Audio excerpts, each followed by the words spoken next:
bueno, el tema que es el tema nacional es el huracán y todo lo que ha estado pasando justamente en las últimas horas en Acapulco. Nuestra solidaridad con nuestros hermanas y hermanos de Acapulco, de todo el estado de Guerrero. En realidad les mandamos un fuerte abrazo. Fíjense que nosotros los chilangos, los de la capital, pues le tenemos un cariño muy especial. Ya está Facebook conectado, qué bueno. Hola, es que me habían dicho que no estaban los de Facebook, pero ahora sí ya estamos conectados. Los saludo con mucho gusto a toda la familia resentida en Facebook. Les decía que pues los capitalinos le tenemos un cariño histórico de muchas generaciones, un cariño especial a Acapulco, porque por mucho tiempo, y yo creo que sigue siendo el destino favorito de muchos, de ir a estas hermosas playas, a estos hermosos lugares, que más, pues Acapulco se convierte como en una de esas memorias que están en muchos capitalinos, donde estuvieron nuestras abuelas, nuestros padres, nuestras amigas, nuestros amigos. Es como una de esas memorias que no se agotan, y es muy sensible en lo particular ver las imágenes de lo que pasó en Acapulco. Pues sí, la verdad que debo de decir que me pegó muchísimo por el cariño que le tengo a ese pueblo y el cariño que le tengo a esa ciudad, a ese estado de Guerrero. Así que pues yo, la verdad es que toda nuestra solidaridad. Y por cierto que hay lugares en donde se está haciendo, que los mexicanos tenemos esto, ¿no? Por mucho tiempo también nos quisieron hacer pensar que éramos individualistas, nos querían llevar a ese nivel de individualismo para poder justificar pues el sistema económico de desigualdad que tanto impulsaron y que tanto le benefició a unos cuantos. La idea de que justamente nosotros tuviéramos un pensamiento individualista en donde solo importábamos nosotros y no el prójimo, pues esa era parte del plan perfecto para poder implementar, y que además se cumplió al pie de la letra, porque pudieron implementar un sistema horroroso, monstruoso de desigualdad y de pobreza durante más de 30 y tantos años. ¿Cómo pudieron lograr esto? Pues también con la forma en la que nos empezaron a bombardear con los programas, con los intelectuales, con lo que nos querían vender como lo más hermoso, que era el individualismo, la competencia de siempre ser el mejor, aunque esto tenga que ver, aunque pisotees, aunque destruyas, aunque pases por encima de otras personas, ¿no? Entonces, México no es eso. Hemos estado en este despertar de conciencias y nos hemos dado cuenta, ya he estado yo diciendo de cuántas cosas nos hemos dado cuenta a partir de esto, del movimiento de transformación. Y una de las cosas que también, y que es importante decirla, que nos llegó que ser, nos cayó el 20 a las mexicanas y a los mexicanos, de que nosotros no somos individualistas, que no somos un pueblo egoísta, que no somos un pueblo que no le importe el prójimo. Todo lo contrario, nuestra cultura nos enseña mucha solidaridad, nos enseña mucho amor entre nosotros. Y los mexicanos tenemos eso, que somos muy solidarios, y hago un llamado para que todos, de una u otra forma, aportemos. Hay centros de acopio en todas las ciudades más bien en todos los estados. En la Ciudad de México, en Guadalajara, en muchos estados ya hay lugares específicos. Por ejemplo, aquí en la Ciudad de México vi que en la central del norte, en la central de autobuses del norte, que es una central muy importante de conexión de nuestra capital para distintos destinos de nuestro país, pues hay un centro de acopio. También creo que en las instalaciones de la Marina están llevando a cabo también todas las ayudas necesarias se pueden ir a depositar ahí, se pueden ir a llevar ahí. Entonces, pues hacemos un atento llamado a todo el pueblo mexicano a que nos unamos. Nos necesitan muchísimo. Acapulco, como usted lo sabe, se encuentra incomunicado. Hay recortes importantes a las vías terrestres por los deslaves y bueno, algunas fisuras en la carretera, tanto en la federal como en la autopista del Sol, que por sí siempre hay deslaves, y entonces ahora con esta tragedia, con esta situación, pues se hace ya intransitable de momento, ¿no? Entonces hay esta preocupación de que los insumos de primera necesidad puedan empezar a escasear, y nos tenemos que adelantar a esa posibilidad.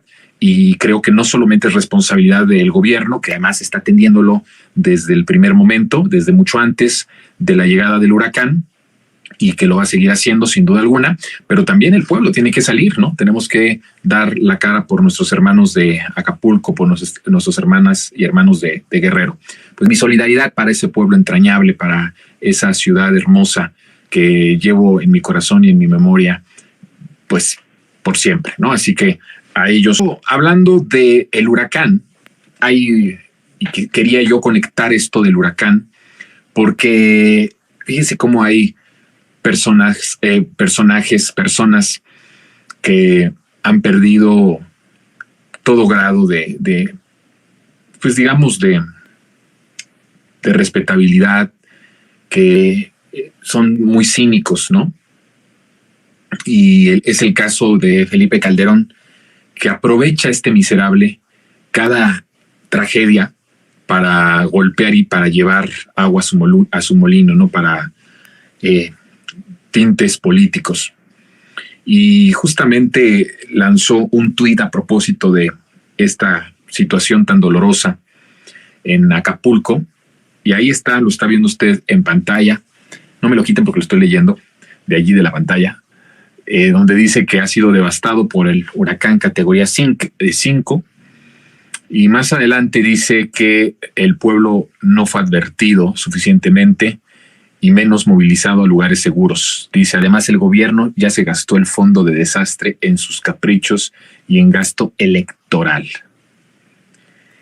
Ahí le dejamos, fíjense con qué prueba, ¿no? Puede decir este miserable ser, este genocida de Calderón, que se gastó el dinero de los desastres naturales en cuestiones electorales y en caprichos, ¿no?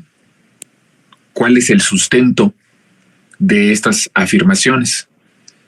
Pero, a ver, no podríamos esperar algo sustentado de este ser que es un genocida. Además, también hay que aprender a no esperar de la gente de este nivel, ¿no? O sea, no podemos esperar más de alguien que es un genocida, así de sencillo. Y tampoco podemos esperar algo de alguien que fue el principal líder criminal del país durante su sexenio, que se benefició del crimen organizado, que tenía al frente de la seguridad pública a un narcotraficante, que solamente, supuestamente, él no se enteró, pero que obviamente él era el jefe criminal del país en ese momento. No podemos esperar algo de esta calaña, de este nivel de persona, de este nivel de ser humano, cuando tampoco los medios de comunicación, que se supone que están rodeados o que son gente que trabaja y que son periodistas, y que tienen que tener información certera y datos, no se puede esperar tampoco de Calderón eso si los propios medios inventan y los propios medios dicen lo mismo que Calderón, que no existe el Fonden y que por eso entonces no hay dinero para este tipo de desastres. Pues es una mentira. Miren, es una mentira de los medios, que yo creo que es responsabilidad de los medios libres, de los medios públicos, de los medios independientes y de todos en su conjunto de desmentir. Efectivamente, se tomó la decisión por ahí del 2020 de terminar con el Fonden, porque además este fondo era un fondo que en esencia, porque esto es la gran mentira del salinismo neoliberal. En esencia, la idea puede ser muy buena, incluso hasta novedosa, y en la teoría suena muy bien que exista un fondo de desastres para la ayuda inmediata ante cualquier eventualidad. México es un país que por su geografía y por además pues tenemos mares, ¿no? Está el Golfo, está el Pacífico, tenemos también un territorio que es muy sensible a los sismos, Entonces es un país que evidentemente pues necesita un fondo para un sismo, para un huracán. Son cosas que así nos tocó vivir, pues es la naturaleza, eso no lo podemos parar. Y en esencia, pues en teoría el Fondem se escucha muy bien. Incluso nadie en su sano juicio desaparecería algo como el Fondem si nos quedáramos en la teoría de por qué existe y de para qué existía en ese momento, ¿no? El problema es que como el salinismo neoliberal no funciona sin corrupción, no funciona sin crear desigualdad, no funciona, o sea, no es que no pueda, más bien no es que no quiera, es que no puede, ¿sí? Está hecho este sistema o estaba hecho este sistema pues para beneficio, para beneficiar a unas cuantas personas, a los cuates, a los amigos, a las familias, a sus familias, no a las familias mexicanas, no, a sus familias. Es un sistema cuyo motor y cuya gasolina es la corrupción. No puede avanzar si no es por medio de la corrupción. Entonces, en teoría era muy bueno, pero al momento de llevarlo a cabo, pues encuentras que el Fondem lo que hizo es que sí tenía recursos, pero esos recursos contrataban a empresas, a diferentes empresarios con sobreprecios para reparación de algo, para llevar a cabo alguna, incluso para la compra, por ejemplo, de los electrodomésticos a un sobreprecio impresionante, porque era un arreglo entre el gobierno y entre los empresarios o entre los intermediarios que se llevaban un moche por cada cosa que se compraba. Posiblemente llegaba el refrigerador y llegaba la cocina y llegaba lo que sea de los electrodomésticos que se echan a perder evidentemente con el agua en estas zonas en donde están pues propensos a inundaciones por este tipo de desastres naturales.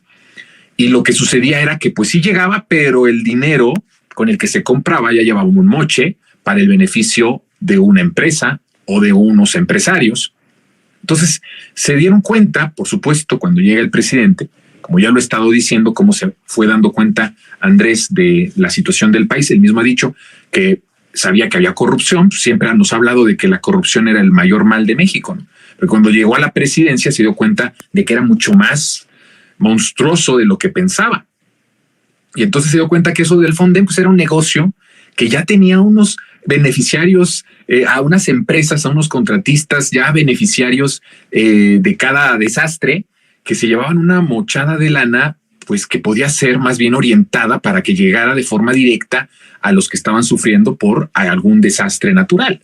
Entonces, el presidente termina con el Fondem y la narrativa inmediatamente después de que termina y ahora que está pasando esta tragedia, que además es un récord, no ha habido en la historia de nuestro país un huracán que pase de intensidad 1 a nivel 5 tan rápidamente en unas cuantas horas como lo sucedido con este huracán. Entonces, evidentemente que también es algo que es muy fuerte y esto genera, pues evidentemente, mucha especulación, mucha mala leche y que muestra a los políticos de la calaña y del nivel de Calderón, que es un genocida, a hablar y a decir este tipo de cosas. Entonces, se dice ahora, se dijo entonces y se dice ahora, aprovechando esta tragedia en donde hay gente que está sufriendo. ¿Usted cree que a Calderón le importa que estén sufriendo nuestros hermanos y hermanas de Acapulco? ¿Usted cree que a él le importa eso? ¿Cómo le puede importar a este genocida la vida de las personas? Pues no tiene sentido. Todo es solo con la intención política, pero además mintiendo porque está diciendo mentiras. A ver, sí, es verdad que se terminó con el Fondem. Ahí ya quitemos la imagen de Calderón. Ya la gente sabe que es despreciable el tipo, quiero decirle, es despreciable este ser. Y bueno, a ver, vamos a poner. Se elimina el Fondem por toda esta cuestión de corrupción que ya tenía, pues, a personas que, no, hombre, yo creo que, para que vean que son unos monstruos, porque yo he dicho en los monólogos pasados que a estas personas ya no los podríamos bajar de ese nivel de monstruos. Pero seguramente, tanto en el gobierno, en los gobiernos del salinismo neoliberal, como los contratistas y los empresarios que eran beneficiados por el Fondem, hasta se frotaban las manos para que hubiera un desastre natural y en cada uno de esos se llevaran un moche. Son monstruos. Se llevaban moche los empresarios, pero también el gobierno, ¿eh? O sea, el gobierno también se llevaba presupuesto, porque había sobreprecios. Ese sobreprecio se repartía. Eso es evidente. Así funciona la corrupción, así funciona el sistema neoliberal, salinista neoliberal. Entonces, se frotaban las manos. Andrés llega y les da un manotazo, les dice, a ver, no puedes, es inmoral, ¿sí?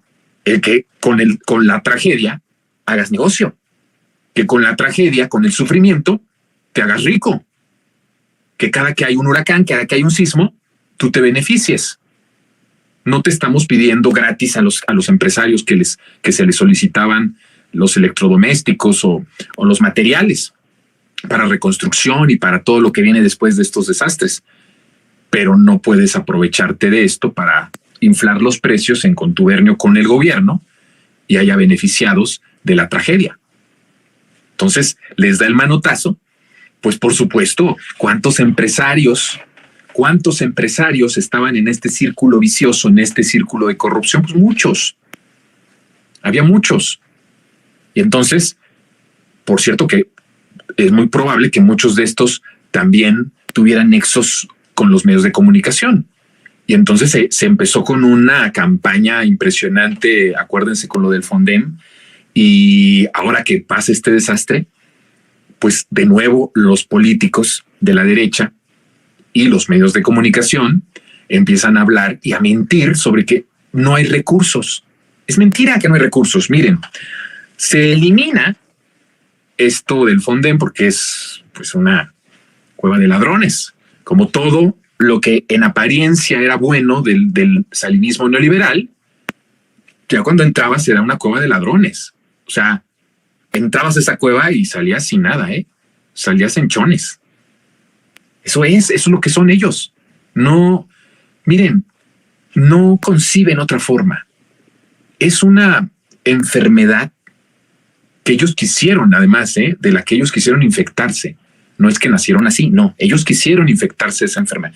Pero una vez que te infectas de esa enfermedad, ya no concibes otra forma de hacer política que no sea robando, que no sea corrompiendo, que no sea a través de la corrupción, a través del negocio, a través del dinero. Ya no hay manera de salir de allí.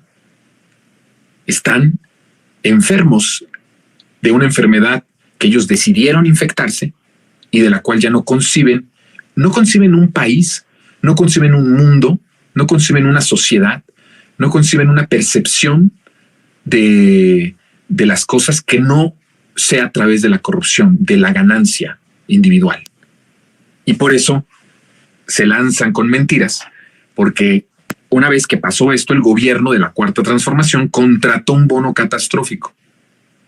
Este bono catastrófico empezó en 2020 y termina justamente, vence en marzo de 2024. O sea, está cubierto prácticamente el sexenio. Y son 485,000 millones de dólares. Es mucho dinero, es una cantidad enorme que está destinada solamente para sismos, ciclones tropicales y evidentemente huracanes como el Otis, que es el que está en este momento agobiando a Guerrero y en específico a Acapulco, ¿no? Bueno, significa que ¿cómo está dividido esta cantidad de dinero? Está dividido como en dos partes. Una para atender huracanes y otra para atender también pues lo que tiene que ver con los temblores. Estamos hablando que de las 4 secciones en las que se divide este dinero, 2 están pensadas en atender huracanes con una división de recursos de 125,000 millones de dólares cada uno, tanto para la zona del Pacífico como para la zona del Atlántico, ¿no? Entonces hay recursos suficientes para que se pueda atender. Entonces eso que está diciendo Calderón, pues es una mentira completa, ¿no? Total, absoluta. Aunque todas las mentiras son completas, ¿no?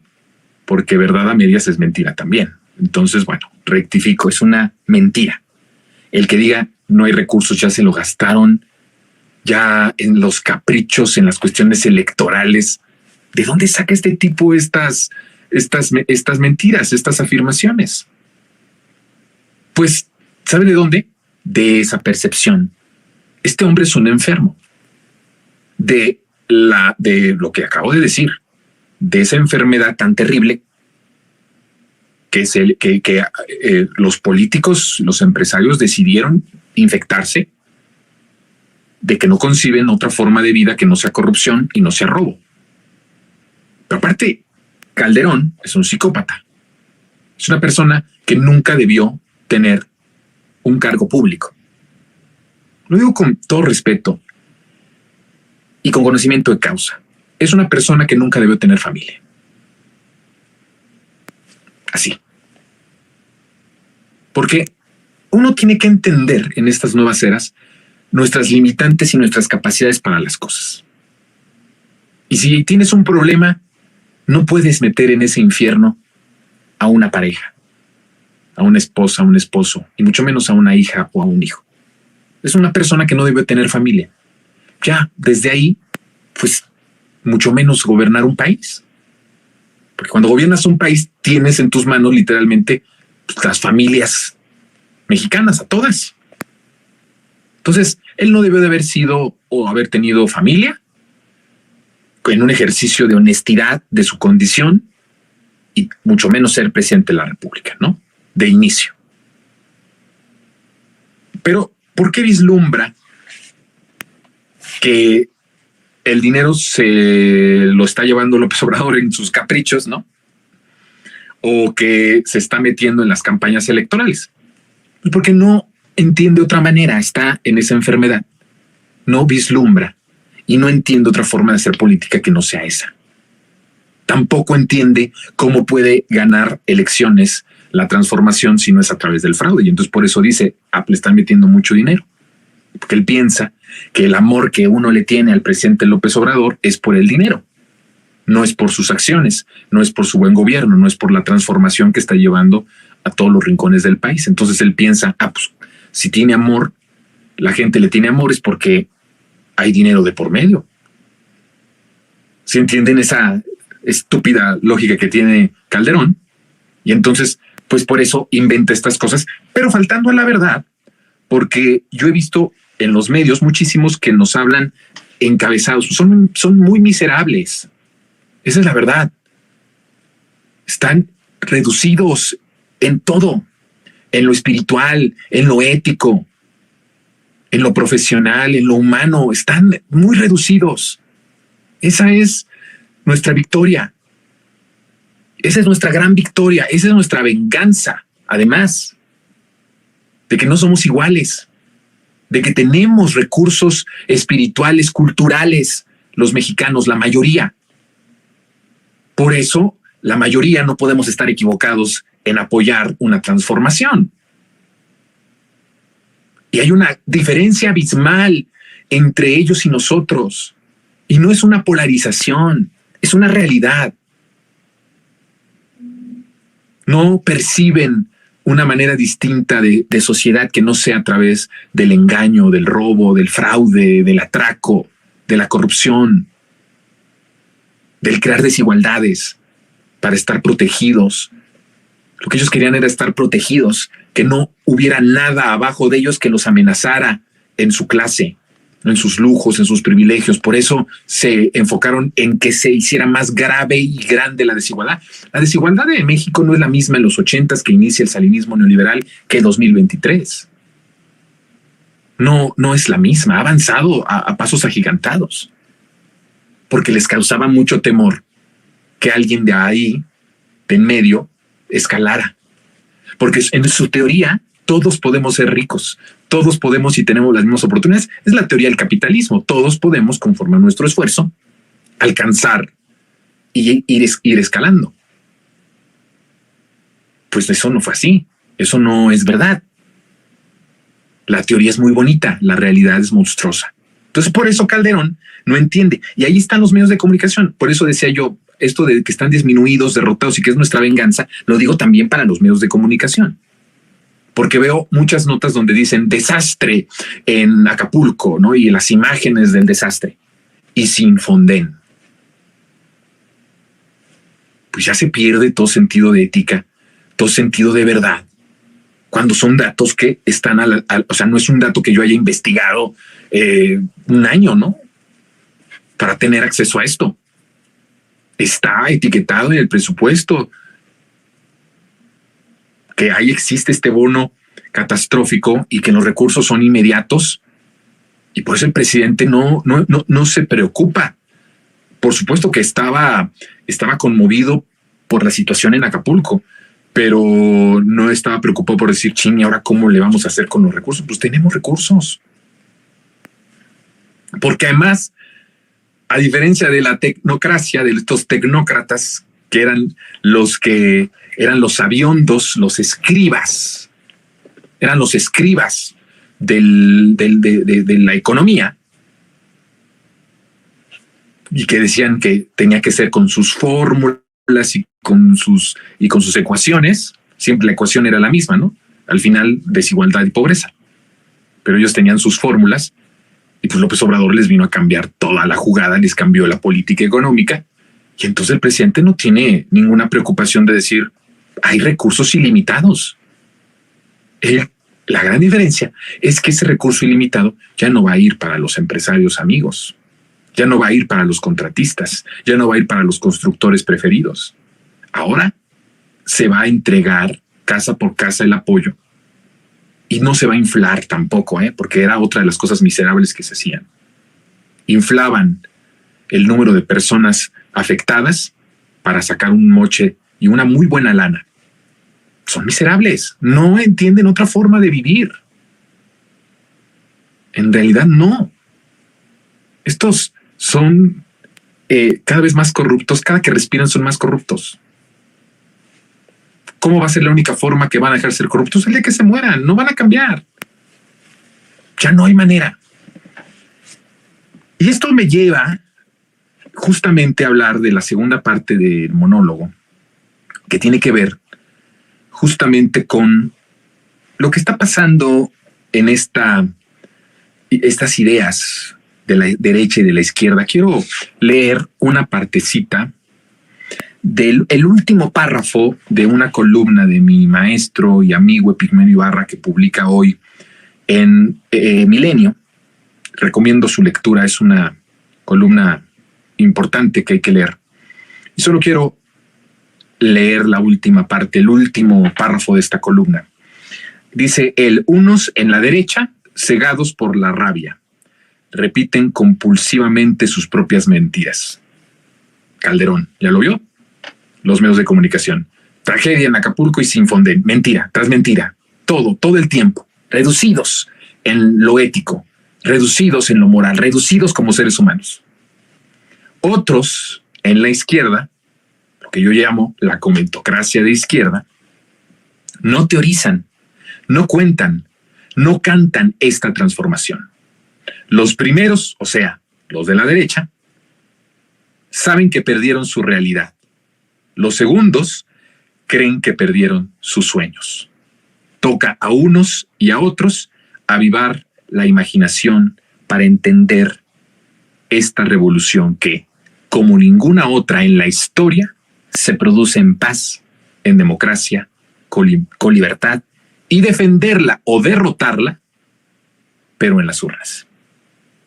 Maravilloso texto de mi maestro Epigmenio Ibarra, que ilustra muy bien lo que he venido yo hablando con respecto a esta comentocracia de izquierda y de la manera en la que ha asumido, sin entender, esta revolución pacífica que ha sido la transformación. De inicio, ya para empezar, el hablar de una revolución pacífica es a veces hasta contradictorio. Pero López Obrador ha podido llevar una revolución pacífica. Ya les he hablado yo de cómo el presidente se sacrificó en su momento su capital político, su propia persona, su lucha, su triunfo para que no hubiera muertos por la lucha electoral en el fraude de 2006, ¿no? O sea, hay muchos ejemplos de que es una persona que cree que se podía cambiar el país sin la violencia. Miren, hablando de esto, de esta comentocracia de izquierda y hablando de la izquierda que están en la parte de los intelectuales, están en el periodismo, están en la gente que comenta en las redes sociales, en alguna columna en internet o en los periódicos o en la televisión o en los medios, incluso en estos medios, en estos medios independientes a través de redes sociales, pues hay siempre división de visiones del mundo. Y había una corriente por ahí de 2006, después del fraude electoral, que pensaba que no había otra posibilidad de cambio en el país que no fuera la vía armada. Era una idea que crecía y se fortaleció muchísimo en la década de los 2000. Siempre ha habido la lucha armada en las izquierdas en nuestra región latinoamericana, ¿no? Es una cuestión de la historia. Y en nuestro país siempre ha habido, en cierta manera, con las guerrillas y con diferentes acciones de izquierda que se levantaron para protestar ante la realidad tan espeluznante que se está viviendo en cada una de las épocas y etapas de nuestro país, siempre había habido esa intención o esa posibilidad de que la única manera de que este país prosperara, pues vendría a través del uso de la fuerza, a través de una revolución armada. Pero en los 2000, ya en teoría en un país democratizado, que sabemos nosotros, y yo he dicho que no, la democracia no llegó en 2000, llegó en 2018, pero ya con esta idea que también impulsaron mucho los de la comentocracia tradicional, los intelectuales de la derecha, de que en 2000 empezamos a vivir una institucionalidad, ¿no? Que llegamos a un grado de democracia bastante madura por la transición del PRI al PAN, ¿no? Y que eso era su manera de decir que ya estamos en una democracia. Se utilizó muchísimo esto y entonces a la par la izquierda, contrario a lo que la derecha pensaba, que ya estábamos viviendo en la democracia, la izquierda decía, pues por supuesto esto no es democracia, pero no vamos a alcanzar la democracia y la libertad por la vía pacífica. Lo tendremos que hacer por la vía armada. Y había muchas personas que insistían en eso y López Obrador, como líder de oposición, pues le llegaban muchas propuestas y muchas ideas de qué se podía hacer y de cómo se podía hacer. Incluso había personas que le decían, te lo dije, o se lo dijeron en 2006, se lo dijeron en 2018, hasta con un aire de bastante arrogancia. Y digamos que hasta era una arrogancia legítima, ¿no? Porque nos habían arrebatado 2006, nos burlaron feo y nos derrotaron feo en 2012, además con una campaña mediática de las más estúpidas, ¿no? Que la gente se creyó. Y entonces, con arrogancia le decían a López Obrador, no vas a lograrlo. No va a ser a través de la vía electoral. Estás perdiendo el tiempo. Y llegó a 2018 y ahí lo que sucede fue que toda la lucha de López Obrador, que era una lucha heredada también, propia de muchos años atrás, evidentemente, pero heredada de un montón de movimientos sociales, de un montón de personas, muchas de ellas que murieron a manos de ese régimen salinista neoliberal, empata con la voluntad, el sueño y el deseo popular. Y ahí entonces es donde se hace una gran explosión. Eso no se pudo lograr en 2006 con contundencia. Hubo un fraude electoral, pero hubo un fraude electoral porque no hubo una votación contundente a favor de López Obrador. Por la guerra sucia, que fue incesante, ¿no? El peligro para México, Venezuela, Hugo Chávez, todo eso. En 2012 con otras características, pero tampoco pudimos llegar. Estuvimos más lejos en 2012 que en 2006. Entonces cada vez eran más las voces que decían, no vas a llegar, no vas a poder transformar el país por la vía pacífica electoral. y pasa a 2018, en donde se empata la herencia de lucha que López Obrador tuvo, su propio trabajo de lucha de muchas décadas atrás, empata con la voluntad, el deseo, la esperanza de la gente y hacen una explosión impresionante.